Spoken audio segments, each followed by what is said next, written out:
rolling. Are you all ready? I am ready. Are you guys ready? I think so. All right. Well, thank you all so much for being here.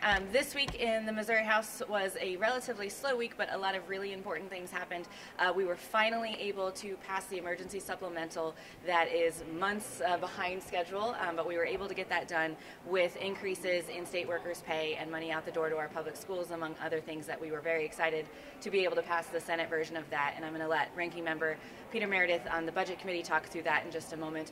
And then we also saw one of the largest initiative petition reform bills come through the House today, and I have Ranking Member Representative Kevin Windham to talk through the ridiculous of that bill as well, and then happy to answer any questions that y'all may have about filing or anything else that happened on Tuesday. But first, hand it over to Representative Meredith.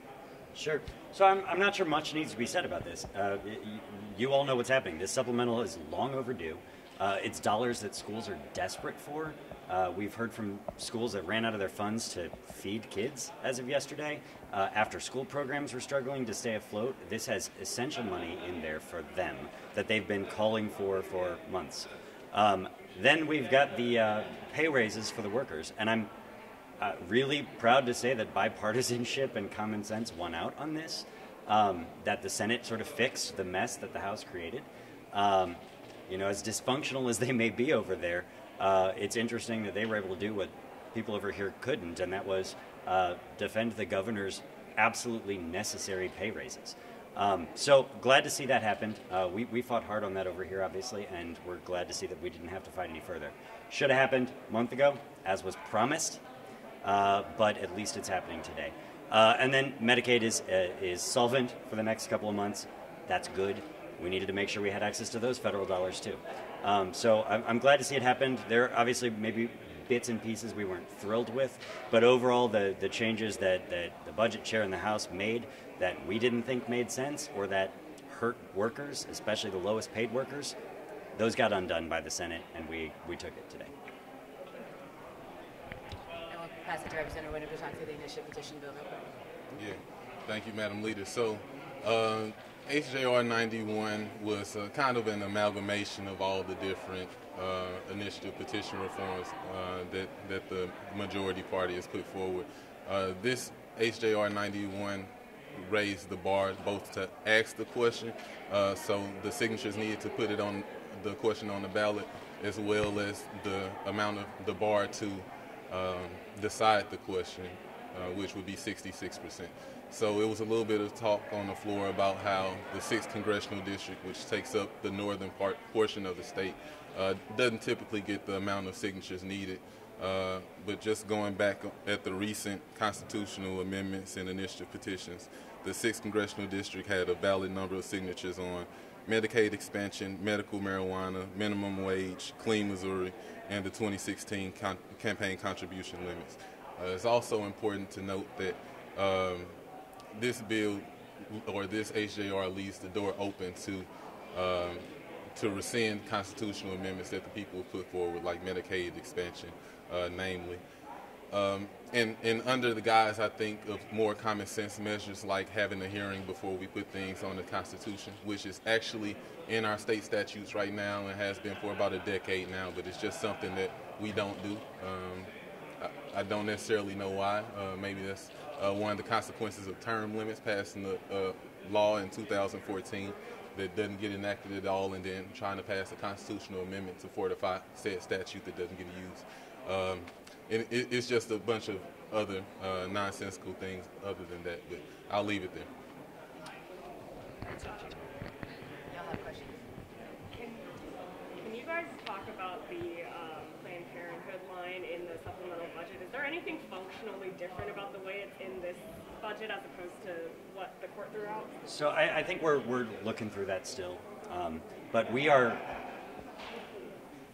hopeful that that the folks providing health care aren't going to be severely impacted by that immediately, because there is still the existing language in the budget still covers the rest of this budget year. So as long as they have access to dollars that are there, I am positive we are not going to want that language in there and believe it's unconstitutional, and very explicitly legislating in an appropriation in contrary to a statute. I think that is It's something the court has very clearly said is not constitutional, so we hope it gets struck down as well. But we're also hopeful that the effects of it can be mitigated for now, because we need to get this money out the door. So you're saying it doesn't affect the current fiscal year because the regular budget? I'm not saying that. I'm saying we're trying to figure that out, honestly. But we think that there's enough money in the existing fiscal year's budget that's governed by the previous language, that language only applies to the supplemental portion of the budget, and we're not entirely sure what the impact is there yet. But I am also hopeful that if there is an impact, it will get struck down in court.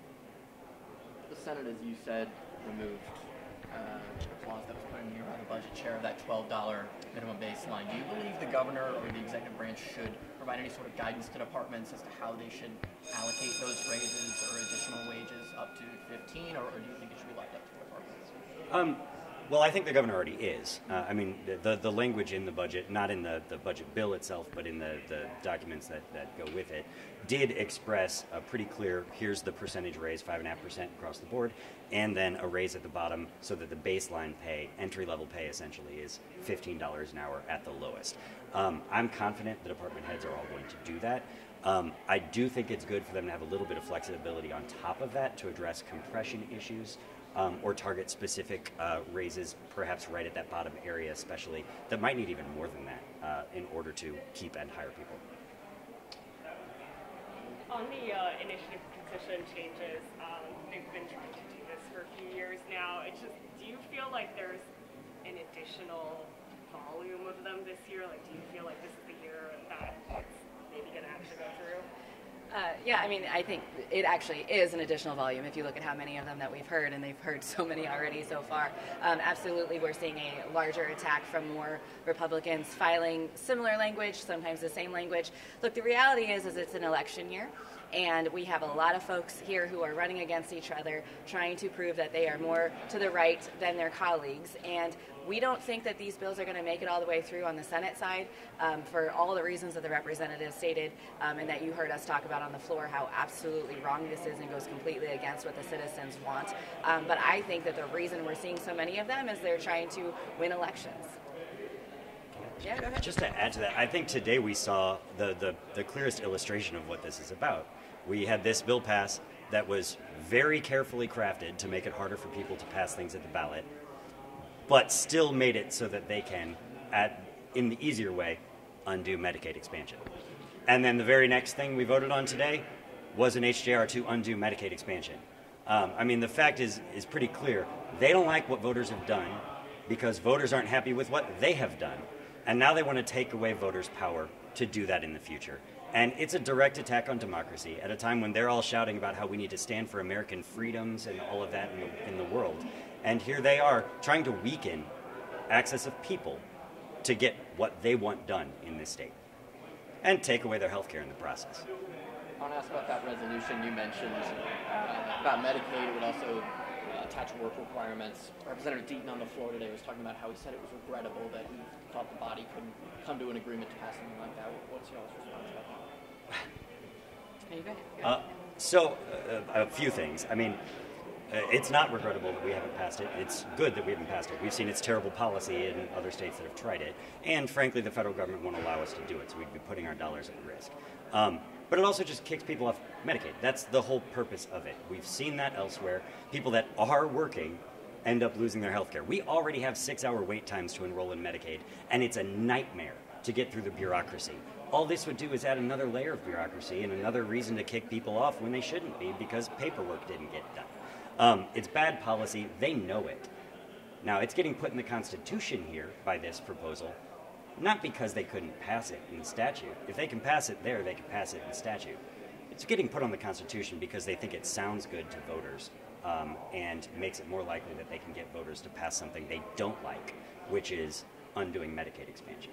I mean, just like Representative Windham said about the entire ballot language and the sort of ballot candy they put on about citizenship to vote and things like that that sound good to voters. It's the same strategy on the Medicaid bill. They put in this piece about only Missourians can receive health care, which is just a confusing, misleading thing. They've got confusing language about undoing Medicaid expansion that makes it hard for voters to understand. And they started... the fact is they're just trying to put on there what they think will get people to pass what the people don't want. Do you think if this makes it to the ballot that voters would approve it, or do you think they'd vote it down? I think they'd vote it down. I do feel pretty strongly about that. I think there'd be a very strong campaign. Every business group, every religious group across our state, all the organized groups and communities, grassroots supporters, charity groups, all support this and know that this would be bad for the people of Missouri. I think they will do an excellent job of educating voters on it.